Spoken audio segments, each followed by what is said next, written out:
오늘 본문은 다들 잘 아시는 본문이라고 생각이 됩니다. 요한복음 마지막 장에 있는 마지막 스토리에 지금 대한 얘기고요. 이제 예수님께서 부활하신 이후에 그의 제자인 베드로를 만나서 대화를 나누시는 장면이 오늘 본문의 대화입니다. 오늘 본문에 이제 베드로가 등장하게 되는데요. 이 베드로의 모습이 실패한 모습으로 저는 비춰지거든요. 굉장한 실패한 삶을 살고 있는 거죠. 오늘 본문은 아니지만 그 앞에 단락에 21장 3절을 보면 베드로가 다른 제자들에게 뭐라고 얘기하냐면 나는 지금 물고기를 잡으러 간다 이렇게 고백을 하고 있습니다. 뭐 우리가 이렇게 생각할 수도 있잖아요. 뭐 베드로가 원래 어부였고 그 어부가 물고기를 잡으러 가는 게 무슨 문제가 될까라고 이야기할 수 있겠지만 이 베드로에 나오는 이 말의 고백은 이미 그 스스로 자신이 내가 실패했다라는 걸 지금 증명하고 있는 것입니다. 어떤 학자들은 이 베드로가 뭐 다시 물고기를 잡으러 가는 게 뭐 오늘날로 얘기하면 잠깐 그 파트타임 하는 그 알바하러 갔다고 생각을 하는 거죠. 왜냐면은 이제 예수님이 계시지 않기 때문에 뭐 생계적으로 좀 어려움이 있었고 그래서 그걸 잠시 해결하고자 뭐 물고기를 잡으러 갔다 이렇게 뭐 해석하는 학자들도 있긴 하지만 항상 우리가 성경을 해석할 때나 성경의 어떤 표현들을 이해할 때 전체적인 단락으로 우리가 그것들을 이해하지 않습니까? 그렇게 봤을 때 이 베드로의 상태가 예수님의 고난, 그 예수님이 잡히셨을 때 그 예수님을 대하는 베드로의 상태를 봤을 때는 이것은 그냥 잠깐 자기의 생계를 해결하기 위한 그게 아니라 완전한 돌아섬이다라고 우리가 이해하는 게 훨씬 성경을 적절하게 이해하는 해석 방법인 것 같습니다. 그러니까 베드로가 결국에는 철저한 실패를 지금 경험하고 있는 겁니다. 아마 다 아시겠죠. 베드로가 주님과 지낸 시간이 약 3년이죠. 요한복음을 보게 되면 예수님께서 3번의 유월절을 보내시는 동안 그 안에서 제자들과 사역하시기 때문에 예수님의 사역 기간 뭐 3년, 길게는 3년 반 얘기하지만 어찌 되었던 예수님께 가장 먼저 콜링을 받은 사람이 베드로였고 예수님을 따르고 예수님과 함께 먹고 예수님과 자고 또 예수님과 함께 지내면서 예수님이 어떻게 가르치시는지 어떠한 이적을 행하셨는지 그걸 직접적으로 가장 가까이서 본 사람이 바로 이 베드로란 말이죠. 그러니까 이 베드로가 얼마나 대단하냐면 예수님께서 부르셨을 때 자기의 일평생 직업인 어부라는 그 직업을 버리고 예수님을 따르는 굉장한 결단이 있는 사람이었거든요. 그러니까 이 신약을 좀 연구하게 되다 보면 아마 베드로가 그 나이로는 예수님보다 조금 많았을 것이라고 많이 추측들 하는데요. 어찌되었건 당시 상황을 보면 처음 보는 한 랍비가 나타나서 내가 이제 너를 사람을 낚는 어부가 되게 할 거야. 그러니까 그 그물들을 버리고 나를 따라라 했을 때 사실 우리의 생각에선 조금 이해가 가지 않는 장면이지 않습니까? 뭐 예를 들면 지금 우리가 잘하고 있는 직업이나 각자의 삶의 터전에 있는데 생판 모르는 젊은 한 사람이 나타나서 뭐 제가 예수님이란 얘기는 아니지만 제가 여기 계신 어쨌건 집사님, 권사님, 우리 장로님보다 연수하기 때문에 저같이 젊은 사람이 좀 어린 사람이 나타나서 내가 이제 너를 사람이 낚는 어부가 되게 할 거니까 나를 따라와. 지금 하던 일을 다 버려두고 따르라. 그랬더니 무슨 생각인지 모르겠지만 그걸 따르기 시작한 거예요. 되게 굉장한 사건이거든요. 이 제자의 삶을 선택한 베드로였단 말이죠. 베드로가 가장 이렇게 주목받게 된 사건이 바로 가이사랴 빌립보에서 너는 나를 누구라고 생각하느냐 예수님께서 물으셨을 때 주는 그리스도시고 살아계신 하나님의 아들이라는 굉장한 고백을 한 사람이란 말이죠. 그 가이사랴 빌립보에 가면 지금도 뭐 제우스 신전부터 해서 각자 엄청 많은 우상들이 자리 잡고 있는 종교 다원주의가 가득한 그 세계, 당시 그게 당연한 그 문화 속에서 이 베드로가 지금 무엇을 고백하는 거냐면 유일신 사상을 지금 고백하는 거예요. 그 사람들이 나를 뭐라고 얘기하고 너는 나를 뭐라고 생각하느냐 했을 때 베드로가 얘기한 건 주님은 메시아시고 주님이 진짜 구원자이십니다. 그리고 주님이 하나님이시다라는 엄청난 고백을 한 사람이 바로 베드로입니다. 그래서 많은 사람들이 다 주님을 버려도 나는 주님을 버리지 않겠습니다. 막 이런 고백도 하고 네가 나를 3번 부인할 거야 얘기했을 때 아니다. 내가 부인할 바에는 그냥 주님과 죽어버리겠다. 이렇게 얘기하는 사람이죠. 그러면서 예수님이 이제 잡히시던 날에 그 말고의 귀 대제사장의 종의 귀를 잘라버리는 조금은 난폭하지만 그래도 어떤 그의 행동과 그의 고백들을 볼 때 정말 예수님을 사랑하는 사람이었구나 우리가 이렇게 좀 이해할 수 있고 그의 삶이 정말 대단하구나 이렇게 좀 우리가 이해할 수 있을 것 같습니다. 그러나 베드로를 보게 되면 주님이 잡히시는 그 순간에 예수님이 이제 고난이 시작되자 베드로가 몇 번 부인하게 되죠? 몇 번이요? 3번? 그렇습니다. 가끔 그것도 좀 지혜로운 방법 같습니다. 그냥 정확히 모를 때는 3번 이렇게 하고 3번 부인하게 되는 거죠. 엄청 화려한 인생이지 않습니까? 사실 베드로의 제자의 삶을 우리가 봤을 때 지금도 카톨릭에 가면은 여전히 그 1대 교황이 베드로잖아요.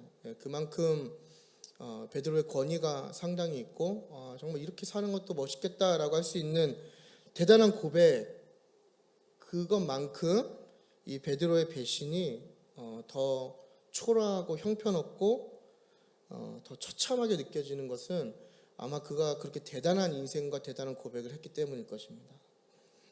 그러니까 이 베드로의 모습을 보면서 왜 우리가 어떻게 사는 게 중요한가가 바로 여기서 나오는 것 같아요. 우리의 고백이 대단한 만큼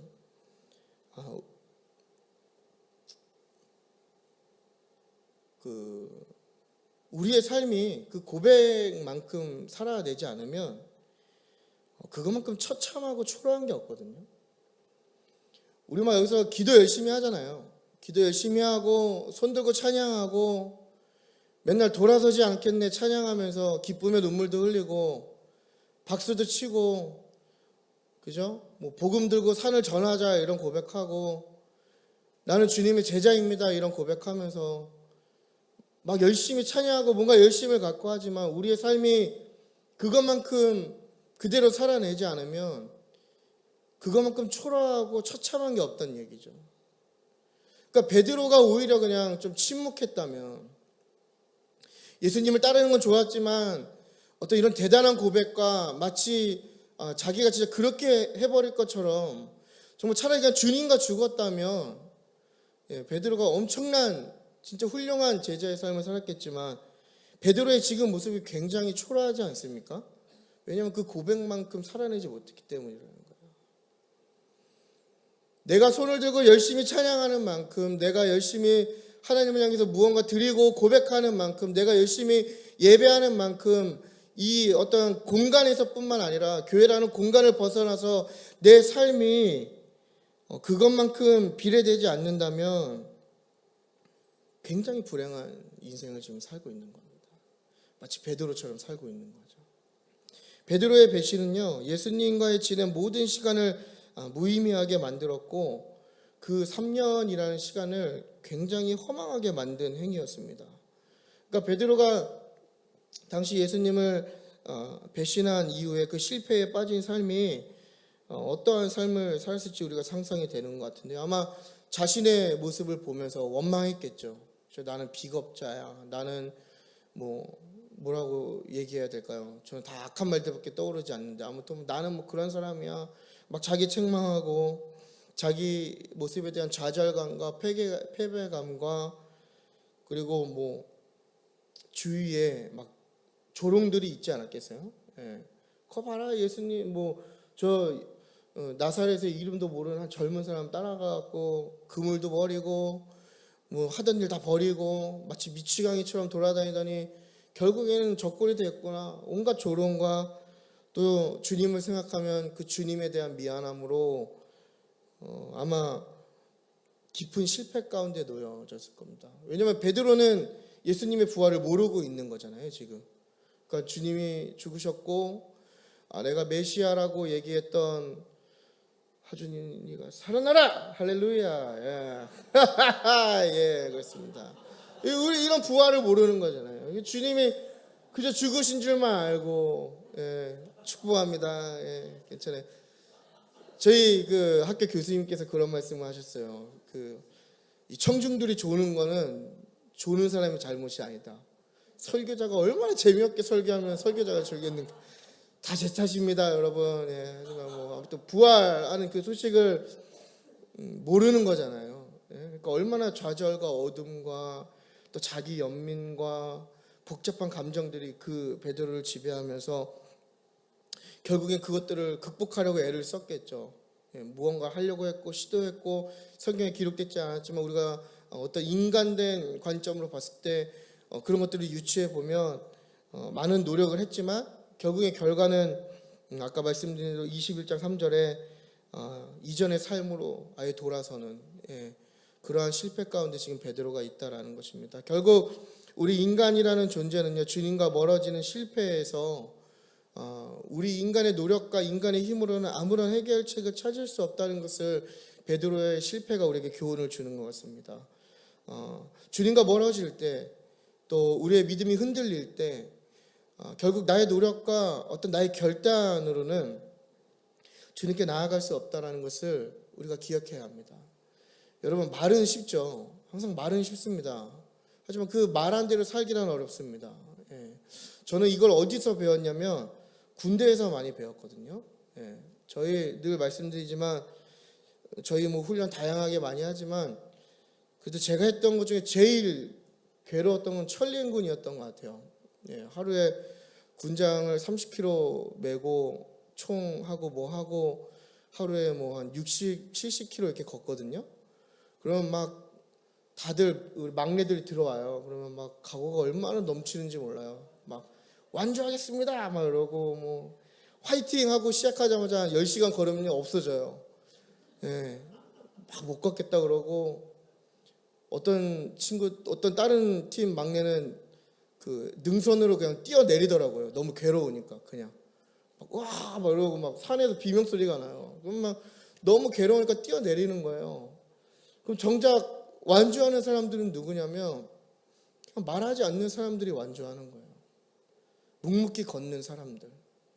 되게 웃기지 않습니까? 막 그 남다른 각오와 그 비장한 눈빛이 한 10시간 이상만 걸으면 그렇게 초라해 보일 수가 없어요. 막 킥킥대고 쩔뚝쩔뚝 거리고 막 나약한 소리 하고. 우리 신앙생활도 그런 것 같습니다. 늘 고백은 쉽죠. 고백은 쉽고 하지만 그 고백대로 살기란 너무나 어려운 것 같습니다.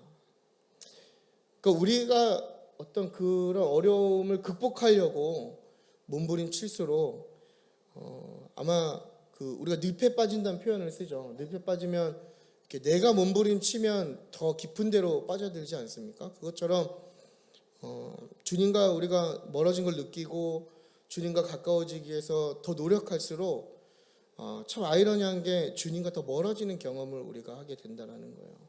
결국 그 늪에서 누군가 우리를 꺼내줘야 하는데 그 늪에서 우리를 꺼낼 수 있는 분이 누구냐? 바로 예수 그리스도시라는 겁니다. 그렇다면 우리가 주님과 멀어질 때 우리는 어떤 실패를 경험하는가? 우리는 때때로 영적인 실패를 경험한다라는 것입니다. 우리가 신앙생활하면서 영적인 실패를 경험하는 거죠. 다르게 얘기하면 메마름 이렇게 얘기할 수 있을 것 같아요. 주님과 멀어지면 우리의 영혼이 메마르기 시작하는 거죠. 우리의 신앙생활의 모든 영역이 메마르기 시작한 거예요. 예배에 대한 기쁨이 없는 거죠. 지치고 또 책임감과 의무감의 예배가 되는 거예요. 여러분 어떠한 마음으로 이 자리에 지금 나오셨습니까? 굉장히 피곤해 보이시거든요. 그러니까 피곤하다는 거 뭐라 하는 게 아니고 피곤함에도 불구하고 우리가 지금 이 자리를 지키려고 하는 이유가 있는 거 아니에요.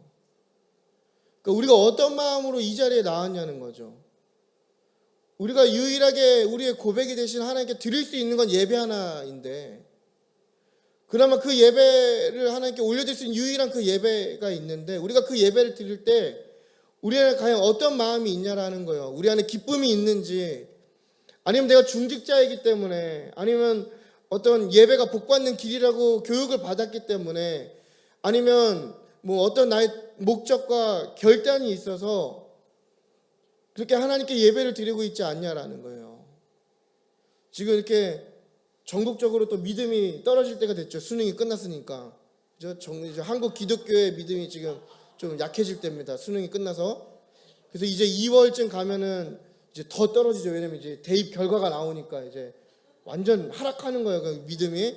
그래서 이제 3월부터 다시 부흥회 하면서 조금 살리고, 이제 8월에 여름 수련회 하면서 나는 주의 자녀입니다 선포하면서 막 또 쭉쭉쭉 올라가다가 또 한 11월쯤 때 완전 그게 또 마치 주가가 상향을 치듯이 막 확 올랐다가 또 11월 중순 지나면은 또 쭉 떨어지고, 이렇게 해서 예배를 나오시는 건가요 지금? 어떤 마음으로 나오시는 거예요? 어떤 책임감과 의무감입니까? 내가 그래도 중직자니까, 뭐 아니면 내가 교회에서 뭘 하고 있으니까, 어떤 장자를 달고 있으니까, 뭐 그래서 나오시는 건가요? 말씀도 마찬가지죠. 우리의 메마름이 있으면 말씀이 들리지가 않는 거예요.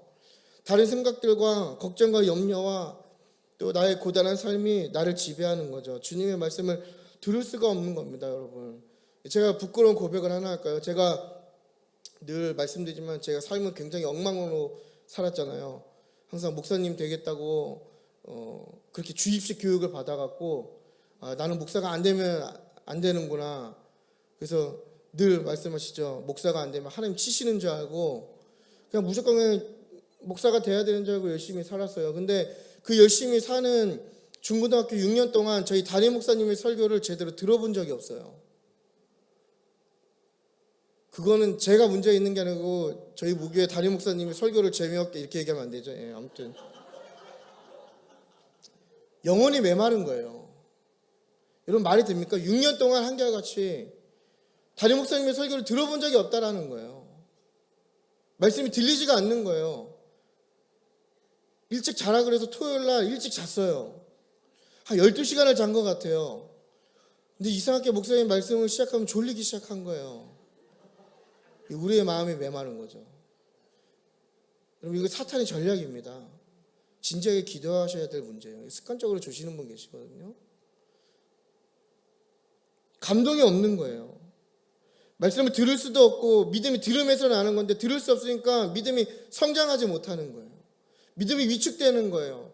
말씀을 볼 수도 없어요. 잠이 안 오시는 분들 레위기 꼭 읽으시기 바랍니다. 그렇게 잠이 잘 올 수가 없어요. 이게 우리의 현 상태라는 거예요. 찬양도 마찬가지지 않습니까? 아무런 기쁨이 없는 거예요. 시끄럽기만 한 거죠. 뭔가 이 예배 안에서도 우리가 하나님께 올려드릴 수 있는 거는 찬양밖에 없지 않습니까? 잘 생각해 보십시오. 말씀도 지금 듣는 거잖아요. 우리가 하나님께 무언가 올려드릴 수 있는 거는 그 예배 가운데 찬양이 유일하단 말이죠. 근데 이 찬양할 때 아무런 마음의 움직임이 없는 거예요.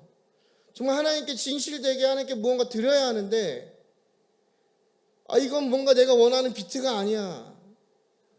뭐 이거는 내가 잘 모르는 찬양이야. 우리 임영웅 씨 신곡 나오면 우리 어르신들 금방 외우시잖아요. 근데 왜 우리가 하나님께 올려드리는 유일한 그 고백의 순서에서는 왜 말도 안 되는 그런 이유가 우리의 찬양을 막아야 되냐고요. 이게 지금 다 영적인 실패에 지금 놓이게 되는 겁니다. 기도를 하려고 해도 기도가 되지 않는 거죠. 여러분 정말로 메말라 보셨습니까? 정말 메마르면요 주님의 주자가 나오지가 않아요. 기도하려고 무릎 꿇고 푹 숙이는 순간 여러분 눈물도요 어느 정도 메말랐을 때 눈물이 나오는 거지, 진짜 메말라 비틀어지면요 아무런 기도가 나오지 않습니다. 답답함이 오히려 그 자리를 대신하는 거예요. 주님이 우리의 영혼을 채우셔야 되는데 답답함이 우리 안에서 사로잡히는 거죠. 반복되는 헌신도 마찬가지지 않습니까? 이렇게 많은 일을 반복적으로 하다 보면 이 헌신이라는 게 하나님 나라를 위한 것인지 내가 어떠한 하나의 일을 하는 기계인 건지 구분이 안 갈 때가 있는 거예요. 헌신의 기쁨이 없는 거죠. 헌신의 발전이 없고 헌신의 어떠한 집중도와 드림이 없는 거예요. 그저 그 자리에만 차지하고 어떤 현상만 유지하려고 하는 거죠.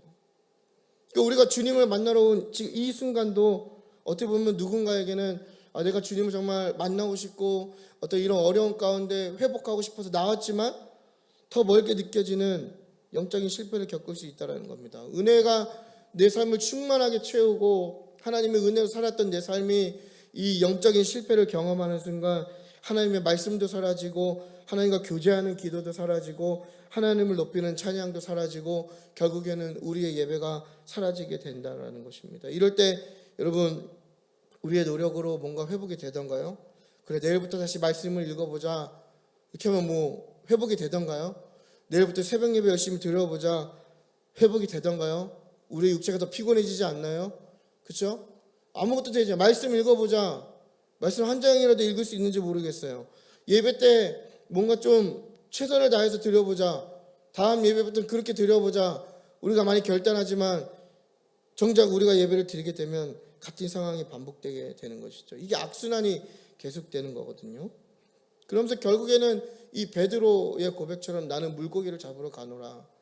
주님을 만나기 이전의 삶으로 나의 삶을 다시 되돌리기 원하노라. 이런 고백이 나오게 되는 겁니다. 여러분 그 땅이란 게요. 그 가뭄을 오래 경험한 땅은요. 우리가 생각하기에 그 가뭄이 있는 땅에 비가 내리면 그 메마른 땅이 정말 말라 비틀어진 그 땅이 그 내리는 비를 되게 빨리 흡수하고 잘 받아들일 거라고 생각을 하지 않습니까? 그런데 그 메말라 비틀어진 땅이요. 그 상황이 너무 오래돼서 그 땅이 죽은 땅이 되면요. 이게 참 신기한 게 물을 받아들이는 게 아니라 물을 흘려보낸다고요. 그러니까 우리의 영혼도 이렇게 메마름이 지속되면 뭔가 가물어 있을 때 하나님이 나에게 어떤 성령의 담비를 내려주실 때 그걸 흡수할 수 있는 상태가 아니라 그걸 거부하는 상태가 되어버린단 말이죠. 그러니까 예배의 실패, 우리의 영혼의 실패, 우리의 신앙생활의 실패가 위험한 이유가 바로 여기 있다라는 겁니다. 이 실패가 지속될수록 하나님을 만날 수 있는 기회가 점점 더 줄어들게 된다라는 겁니다. 그래서 우리가 민감하게 우리의 영적 상태를 점검하고 날마다 하나님께 내가 나아가고 있는지 그것들을 체크할 필요가 있는 것이죠. 미리 예방할 필요가 있는 거예요. 결국 우리는 이렇게 됨으로 또 하나님과 멀어지게 되는 거죠. 두 번째로 영적인 실패와 함께 우리는 삶의 실패를 겪기도 합니다. 세상은 뭐 범죄자가 되거나 뭐 어떤 사업이나 금전적으로 망하거나 또 세상의 기준에서 고통받거나 이렇게 할 때 실패한 인생, 실패한 삶이라고 얘기하지만 여러분 그리스도인들에게 실패는 무엇이냐면 주님과 상관없는 선택을 하는 게 실패한 삶인 것입니다. 여러분 동의하십니까? 예, 여러분의 어떠한 선택이 삶의 선택이 주님과 전혀 관련 없는 주님과 아무런 연관이 없는 선택을 하는 순간 그 인생이 실패한 인생이 되는 것입니다. 많은 것을 소유하고 누리고 있어도 주님과 상관이 없으면 실패한 인생이 되는 거예요. 내가 벤츠를 타고 몇십 평 되는 정말 몇백 평 되는 집에 살고 나의 재산이 3대가 쓸 만큼 돈이 있어도 그 안에 주님이 계시지 아니하다면 그 인생은 실패한 삶인 것입니다. 이 얘기는 뭐냐면 주님과 가까이 있으면 우리의 삶에 실패는 없다는 것입니다. 내가 지금은 괴롭고 고단하고 내가 조금 부족하고 내 뜻대로 풀리지 않아도 그 가운데 주님이 나와 함께 하시면 그 인생은 실패한 삶이 아니라는 거예요. 나의 육체가 병들고 내 육체에 어떤 연약함이 있고 내가 해결되지 않는 문제가 있고 내 육체의 고통으로 괴로울지라도 주님이 함께 하시면 그곳이 하늘나라입니다. 할렐루야. 주님이 함께 하시면 그곳에 실패가 없다라는 거예요. 그래서 우리에게 시련은 있을 수 있지만 실패는 없다라는 것이 뭐냐면 완전하신 하나님이 우리와 함께 하실 때 우리 안에 실패가 없다라는 것을 이 베드로를 통해서 우리가 알 수 있게 되는 것 같습니다. 베드로는 그 고백처럼 살지 못했죠. 베드로가 주님을 부인하는 그 선택은 그의 삶에 있어서 주님과 상관없는 선택을 한 것이지 않습니까? 그의 말과 다른 선택을 한 거예요. 그러므로 그 순간 실패를 겪게 되죠. 여러분, 저는 이 말씀을 준비하면서 이 베드로의 모습이 우리의 모습과 많이 오버랩된다라고, 또 제 모습과 많이 오버랩된다고 생각을 했습니다. 고백대로 살지 못하고 고백한 대로 선택하지 못하는 저의 삶을 돌아봤거든요. 우리 주변에 얼마나 주님과 상관없는 선택을 많이 할 때가 있습니까? 그러지 않습니까? 마치 이게 2021년도 그 트렌드 코리아에 보면은 21년도에 가장 트렌드했던 게 뭐냐면 부캐릭터지 않습니까? 부캐. 마치 하나의 또 다른 가상현실이나 다른 공간에 캐릭터가 생기는 것처럼 마치 그리스도인이라는 것이 하나의 부캐가 되어버리는 거죠. 뭐 저로 얘기하면 노요한이라는 사람이 있고 그리스도인이라는 거는 하나의 부캐릭터가 되는 거예요. 그래서 교회의 모습과 세상의 모습이 완전 다르게 행동하고 다른 가치관을 살고 되게 제한적인 그런 모습을 살게 되는 거죠. 그러나 여러분, 우리의 신앙이라고 하는 것은 그런 부캐가 아니라 삶의 일부가 아니라 삶의 전부가 되어야 될 줄 믿습니다. 주님이 그거 우리에게 요구하시는 거예요. 그리스도인이라는 것은 교회에서만 또 뭐 주일에만 되는 게 아니라 우리의 삶의 모든 영역과 전 인격과 우리의 영혼까지도 바로 그리스도의 DNA가 심겨지는 것이 바로 그리스도인의 정체성이거든요. 그런데 우리는 그리스도인이라고 고백함에도 불구하고 늘 왜 우리가 삶의 실패를 겪게 되느냐? 바로 그러한 고백과 다르게 예수님이 아닌 다른 선택들을 하기 때문입니다. 신앙의 명문가문, 참 좋은 말이죠. 여러분, 신앙의 명문가문 되고 싶으세요? 아멘 안 하신 분들은 그래도 한번 해보세요. 저도 안 해봐갖고 잘 모르겠네. 저희 집이 대수로 치면은 4대째거든요. 예수를 믿는 게. 잠깐만요. 둘, 셋. 이제 저희 첫째까지 가면 4대예요. 그러니까 한 대만 더 있었으면 그래도 조선 초기에 믿었을 텐데 그 정도는 아니지만, 이걸 뭐 제가 저희 집 명문가문으로 자랑하려고 하는 게 아니고요. 저희 집 4대인데요. 앞에 1, 2, 3대, 제가 3대니까 저 빼고 1, 2대가 아주 개판입니다. 말만 뭐 1대, 2대지 뭐 이거 얘기하면 오늘 집에 못 가시니까 아무튼 뭐 근데 아주 엉망이에요. 그나마 이제 제가 좀 은혜 받아갖고 아직도 저도 막 갈팡질팡하고 상태 안 좋지만은 그래도 그렇게 안 살아보려고 이렇게 하다 보니까 또 우리 좋은 교회 와서 이렇게 훈련 받고 그나마 이렇게 하니까 이제 그 정도까지는 안 되는 것 같긴 한데 아무튼 뭐 신앙의 명문가문 여러분 꼭 되십시오. 여러분 고백한 대로 사셔갖고 꼭 신앙의 명문가문을 이루시길 축복합니다. 뭐 그런 얘기 많이 하잖아요. 하나님 믿는. 이거 제가 오늘 그 기도 제목 보고 쓴 건 아닌데요. 제가 먼저 썼으니까요. 맞죠? 제가 원고를 먼저 썼잖아요. 그러니까 오해하시지 않길 바래요. 할렐루야. 간혹 또 오해하셔갖고 뭐 저격하니 이러면 제가 군대 있을 때 사격을 못해서 저격을 못해요. 그러니까 뭐 괜히 그런 오해하지 마시고 우리 흔히들 그런 얘기 많이 하잖아요. 그죠? 신앙의 명문 가문, 뭐 하나님 자녀, 또 제가 학생 때는 새벽 이슬 같은 주의 청년 이런 거 슬로건 많이 외쳤거든요. 뭐 하나님 나라의 리더 이렇게 고백하지만 정작 그 고백과 그 슬로건과 다른 선택을 얼마나 우리가 많이 하고 있냐라는 거예요. 좀 진지하게 우리가 좀 돌아볼 필요가 있는 거죠. 뭐 직장을 선택하는 것도 마찬가지 않습니까? 뭐 지금 당장 돈만 벌 수 있으면 예수님 금방 배신할 수 있는 게 우리의 현 상태 아니에요? 우리 청년들 다 그러잖아요. 제가 진짜 교회 일꾼 되겠습니다. 막 이렇게 고백하고 내일 출근할래 그러면 근데 주 5일째인데 이게 뭐 격주 근무라서 주일에는 일요일에는 출근을 할 수도 있는데 그러면 어제까지는 주의 청년이 오늘은 회사의 청년이 되는 게 우리의 현실 아니겠습니까, 여러분?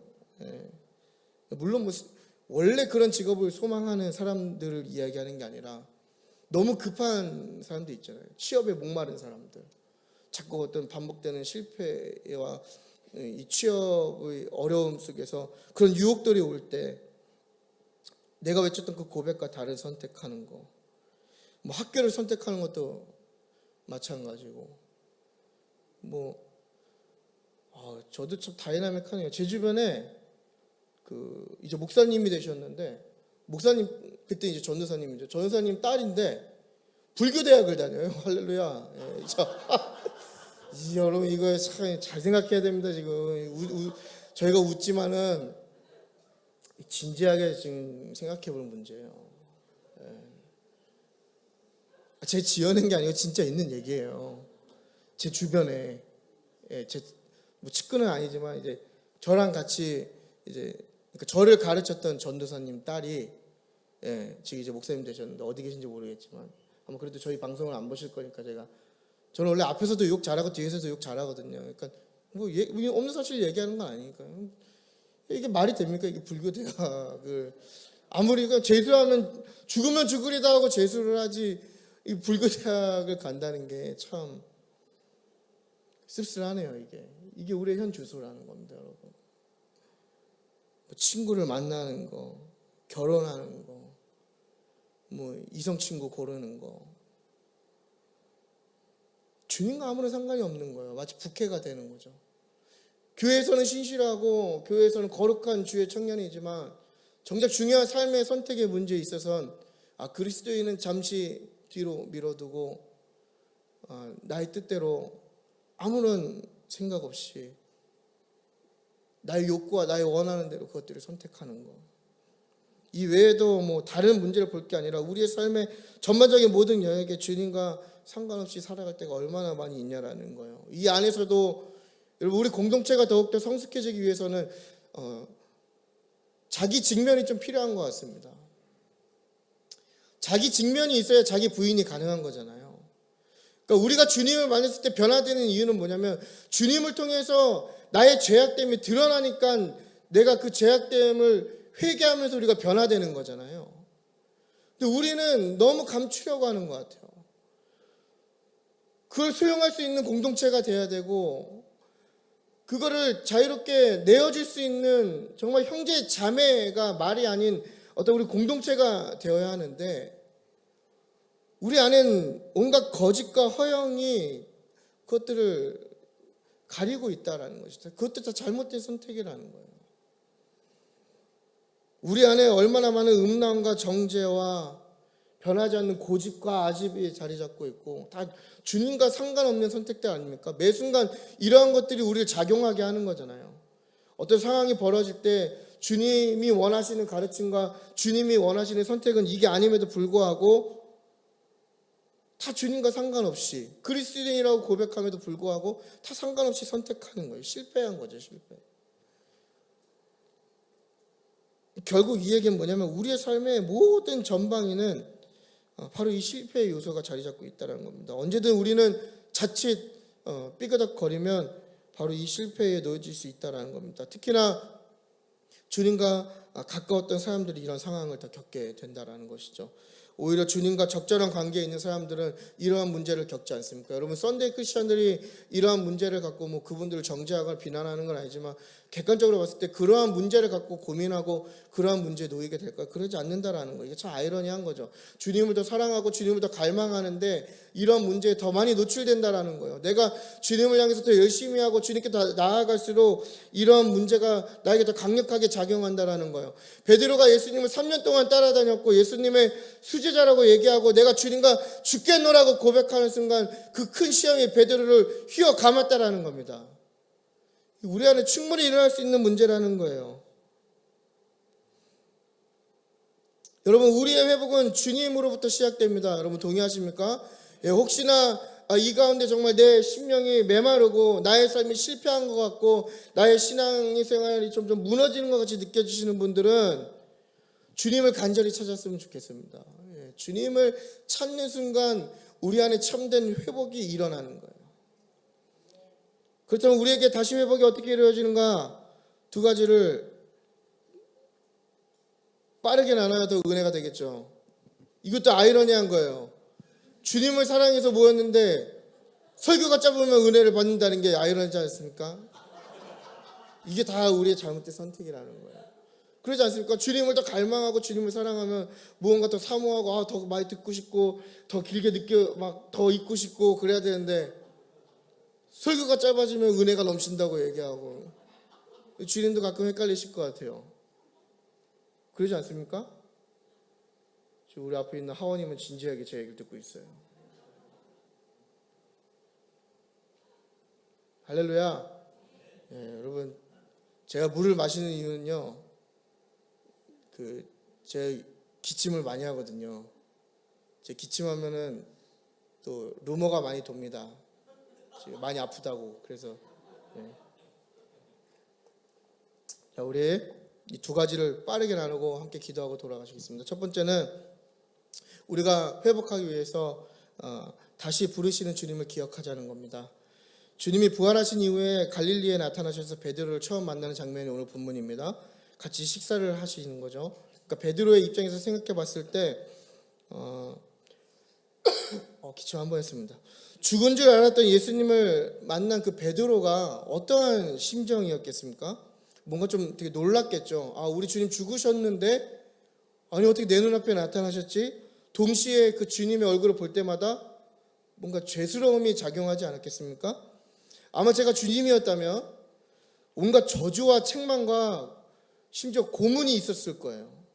너 나랑 잡혀갈 때 나 매 맞을 때 너 나랑 눈 마주쳤지 그때. 이 말씀 보면 나오는 얘기입니다. 제가 이렇게 각색한 게 아니고 너 나랑 눈 마주쳤잖아 그때. 그리고 너 나랑 같이 죽는다며. 근데 너 잡히자마자 3번 부인하더라. 그러더니 지금 이거 어부 다시 하는 거야. 참 좋다 야. 좋아 아주. 우리 3년 동안 뭐 했니? 그러지 않겠어요 여러분? 내가 너 물 위로도 걷게 해줬잖아. 내가 네 장모도 고쳐주고 우리 많은 해프닝이 있었잖아. 근데 그거 다 지금 부정하고 그러더니 참 좋네 아주. 너 그때 나 왜 배신했니? 이렇게 얘기하지 않았겠어요? 저라면. 근데 주님께서는요 그런 걸 물으시지 않고 뭐라고 부르시냐면 요한의 아들 시몬아 이렇게 불러요.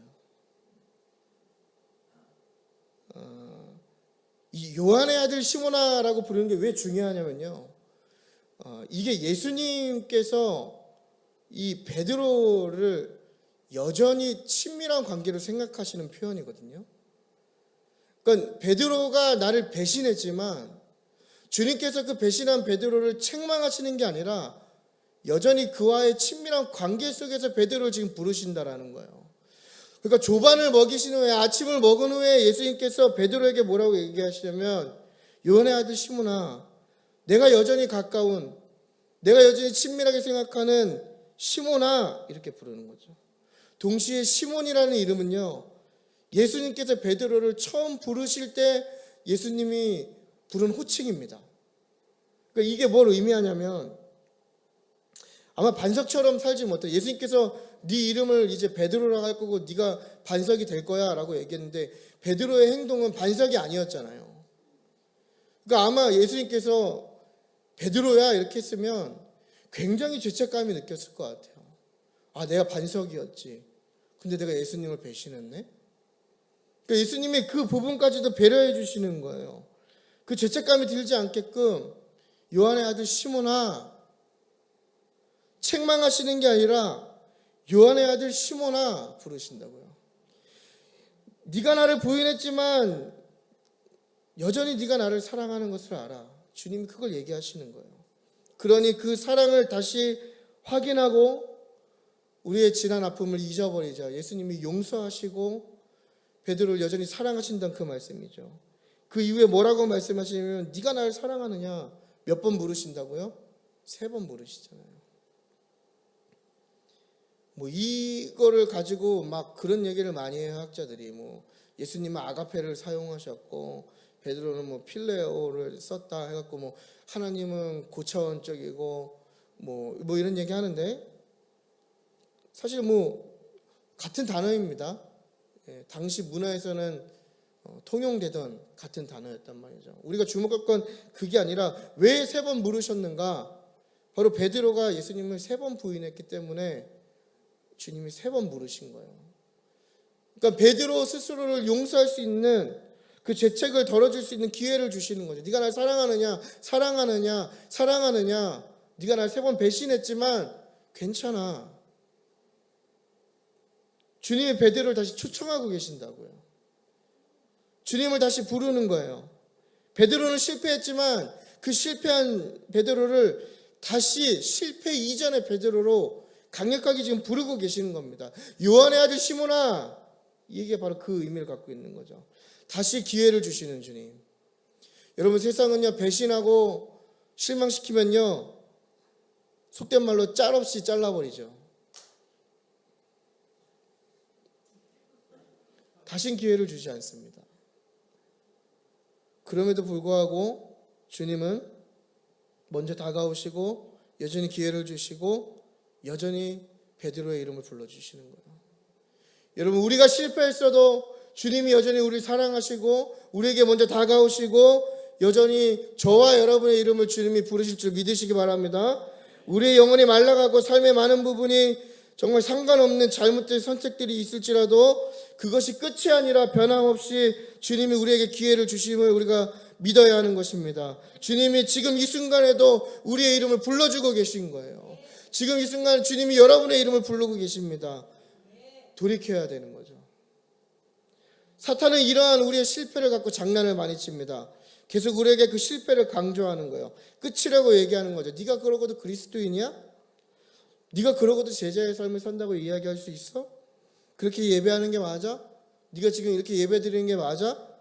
그렇게 기도도 안 하고 말씀도 안 읽고 말씀도 안 보는데 네가 크리스찬이라고 해도 되는 거야? 때려쳐.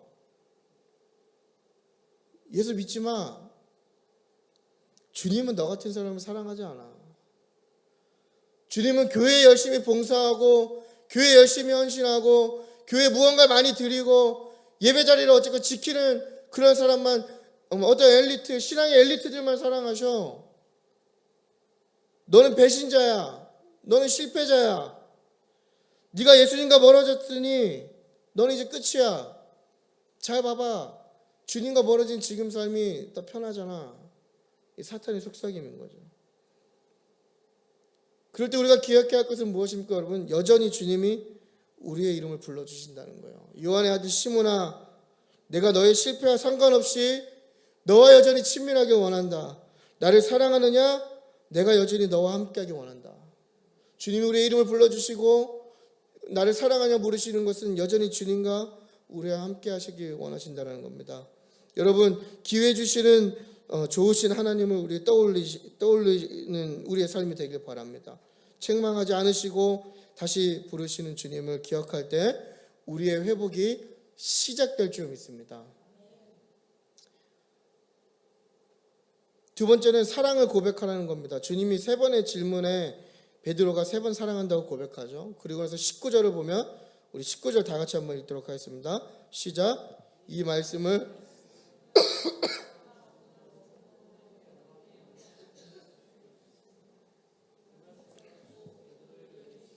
나를 따르라 하시니, 기침이 많이 하는 거 보니까 설교를 끝내라는 사인 같습니다. 베드로의 회복이 있는 겁니다, 여러분. 베드로의 회복의 시작은 다시 베드로를 초청하시는 주님으로부터 시작됐고, 그 회복이 언제 이루어지냐면 바로 주님을 향한 그 사랑을 고백할 때 회복이 이루어지는 그 단계를 기억하시기 바랍니다. 우리가 할 수 있는 건 뭐냐면요, 어떤 실패 가운데 나의 노력과 어떤 행위를 더 늘리는 것이 아니라 바로 주님을 향한 그 마음을 표현하고 주님을 향한 사랑을 고백하는 것이 우리의 회복이 이루어지는 단계임을 기억하시기 바랍니다. 17절을 보면요, 주님께서 3번째 물으신 질문에 베드로가 2번까지는 그냥 사랑합니다, 사랑합니다 얘기하는데요. 3번째 뭐라고 얘기하냐면 근심하고 이렇게 되어 있습니다. 근심하고 사랑한다 이렇게 고백하죠. 이 근심했다, 이거 우리가 좀 눈여겨볼 필요가 있는데요. 내가 주님을 사랑했던가? 이거 고민하는 게 아니죠. 나 지금 주님 사랑하고 있나? 이런 걸 고민하는 게 아니라 이 헬라어 근심하다라는 단어는요, 어떤 의미를 갖고 있냐면 슬퍼하다, 마음이 상하다, 괴로워하다 이렇게 다양한 의미를 갖고 있습니다. 그냥 단순한 고민이 아니라 여러 마음을 포함하고 있는 단어인 거죠. 그러니까 베드로의 입장에서 보면 마지막 세 번째 주님이 그 질문을 하셨을 때 지난날의 자신이 보였겠죠. 그러면서 얼마나 괴로운 마음과 또 슬퍼하는 마음과 상한 마음이 작용했겠냐는 거예요. 그러면서 한편으로는 자신감이 없어지기도 하고 또 한편으로는 어떤 좀 좌절감이 들기도 할 거고 한편으로는 내가 다시 주님을 과연 또 이렇게 배신하지 않을 수 있을까? 또 그런 마음들, 또 어떤 죄책감, 그리고 말로 표현할 수 없는 다양한 복잡한 감정들이 이 한 단어에 정리가 되어 있는 겁니다. 그렇죠? 근심하다.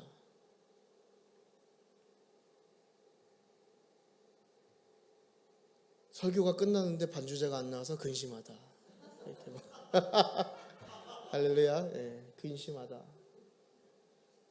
그죠? 우리 17절 한번 읽어볼까요? 여기 보면 중간에 보면요. 제가 읽어드릴게요. 베드로가 근심하여 이르시되 지금 이렇게 얘기하는 거예요. 여러분 부자 청년 얘기 아시죠? 그 부자 청년도 내가 무엇 하여 영생을 얻을 수 있습니까? 질문했을 때 주님의 대답을 듣고 결국엔 어떻게 되죠? 근심하고 돌아가죠. 그 근심하다가 여기 근심하다랑 같은 단어이거든요. 그러니까 그 부자 청년의 마음에도 이런 복잡 미묘한 감정이 있었겠죠. 어떤 자신의 지난날의 업적과 또 자기가 중요하게 생각하는 가치들을 포기해야 하고 또 거기서부터 밀려드는 다양한 감정들이 있었는데 이 부자 청년은 결국에 어떻게 됩니까? 근심하여 돌아갔더라. 근데 이 베드로는요, 근심하고 난 뒤에 뭐라고 얘기하냐면 주님이 모든 것을 아시오니 내가 주님을 사랑합니다.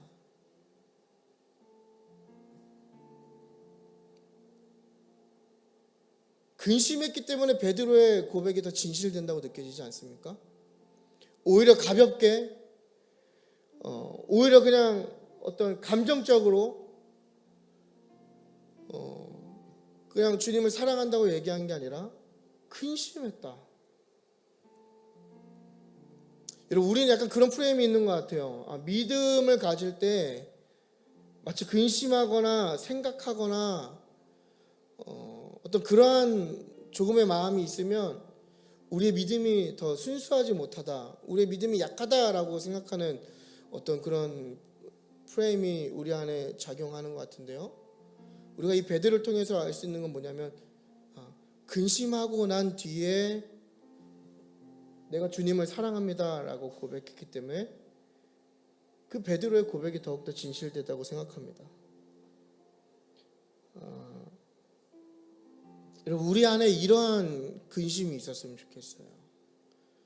그러니까 내가 뭔가 실패하고 우리의 영혼이 뭔가 좌절되고 내 믿음이 흔들릴 때, 제가 이스라엘 갔을 때 이제 갈릴리 바다에서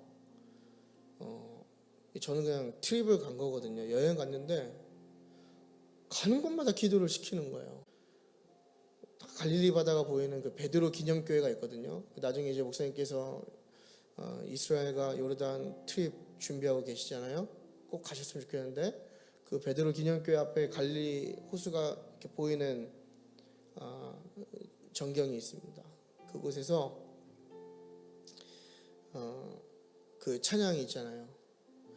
갈릴리 바닷가에서 주님이 물으셨네. 사랑하는 시몬아, 넌 나를 사랑하느냐? 오 주님, 당신만이 아십니다. 이 베드로의 고백이 굉장히 진실되고 어려웠다고 느껴지는 건 바로 이 근심했기 때문인 겁니다. 여러분 우리 안에 그렇다고 뭐 또 너무 막 그런 정죄의 프레임을 끼고 난 자격 없어 이런 게 아니라요. 우리 안에 이런 진실된 어떤 근심과 고백이 있길 바랍니다, 여러분. 우리가 근심으로 하되 근심으로 끝나는 게 아니라 그 근심을 통하여서 더욱더 주님을 향한 진실의 사랑으로 나아간다면 우리의 믿음과 우리의 삶이 더욱더 하나님 보시기에 풍성해지고 더 복된 삶이 되지 않겠냐 이거예요. 우리가 근심하고 예배하고 근심하고 찬양하고 근심하고 말씀 보고 근심하고 그 모든 것을 통틀어서 하나님 사랑한다고 고백했을 때 메마른 우리의 예배가 다시 생기가 넘치지 않겠냐는 거예요. 끊어졌던 우리의 기도가 그렇게 할 때 다시 살아나지 않겠냐 이겁니다. 우리가 주님을 사랑한다고 고백할 때 그냥 말로만 하는 그런 문자적인 고백, 딱딱한 고백이 아니라 이런 근심에서 끝나지 않는 나의 모든 삶을 돌아보고 나의 실패를 돌아보고 정말 자격이 없음에도 불구하고 나를 불러주시는 그 예수님의 그 사랑에 힘입어 내가 다시 근심한 후에 주님을 사랑한다고 고백할 때 우리가 다시 주의 자녀로 살아나지 않겠냐 이겁니다, 여러분. 우리의 흔들리는 믿음이 그때 더욱더 굳건해지지 않겠냐 이겁니다. 물론 여러분 우리의 믿음이 단 한 번도 흔들리지 않고 주님 앞에 늘 한결같다면 정말 복된 삶이죠. 하지만 우리는 매번 흔들리고 매번 갈등하고 매번 넘어지고 매번 실패하지만 그럼에도 불구하고 우리의 입술에 나오는 고백은 근심하여 이르되 내가 주님을 사랑합니다. 이런 고백이 나오길 축복합니다. 여러분 19절을 보면요, 이제 베드로의 죽음에 대해서 예수님께서 이제 말씀하시는 거죠. 18절 보고 19절, 그 다음에 이제 뭐라고 얘기하냐면 나를 따르라 얘기하죠. 베드로에게 똑같은 순간이 또 옵니다. 이게 전승에 의한 얘기긴 하지만 거의 뭐 베드로가 순교했다라는 사실을 많은 학자들이 지지하니까요. 이 얘기는 뭐죠? 그 근심하여 사랑을 고백한 이후에 베드로가 똑같은 순간, 어떻게 보면 베드로의 약점이 될 수 있겠죠. 연약함이라고 포장할 수 있었겠지만 그 순간 베드로가 뭘 하냐면 그의 죽음으로 주님을 향한 사랑을 확증한다라는 것입니다. 여러분 하나님 잘 믿고 싶으신가요? 저도 잘 믿고 싶네요. 가끔 너무나 추악하고 또 가끔은 너무나 초라한 제 모습이 또 내가 얼마나 연약한 존재인지를 바라볼 때마다 우리가 참 하나님 앞에 서기가 부끄러울 때가 얼마나 많은지 모르겠어요. 조금만 나의 삶이 바빠지고 내 육체가 조금 더 피곤하거나 아프거나 또 내 마음에 여러 가지 어려움들이 있을 때 우리는 가끔 주님이 아닌 다른 것들을 쉽게 선택하잖아요.